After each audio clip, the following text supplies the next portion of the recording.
Hello, my name is Justin Wright, and today we're going to be talking a little bit about myofascial lines and functional lines. Now, fascia is basically fibrous tissue that surrounds muscles. So these myofascial lines are a mixture of fascia and muscles that go in certain patterns along the body to help with stabilization, movement, and proper posture. So I'm going to start off with the back superficial line. Back superficial line goes along each side of the spine, up to your neck, and down your legs, like along your hamstrings, and yeah. This has a big part to play in keeping the body erect. When we're born, we're born into a ball, kind of hunched over. The strengthening of the back superficial lines is what allows us to become erect. So any extension movements or hyperextension movements are usually going to have to do with the back superficial line.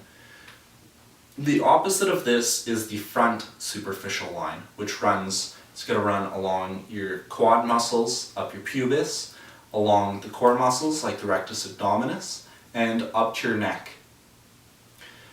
This works as an opposing force to the back superficial line, so you're able to keep upright, and it has to do with a lot of flexion movements.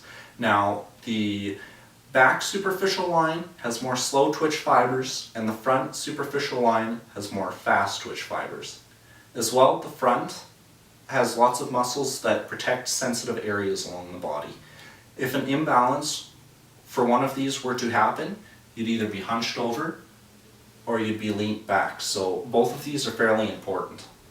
Next up, we have the lateral line, which runs along the side of your body, up your legs, up the side along the rib cage, and up to the neck.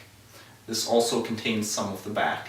A lot of this has to do with any lateral movements, so say side bends, and it also works as a brake for twisting motions.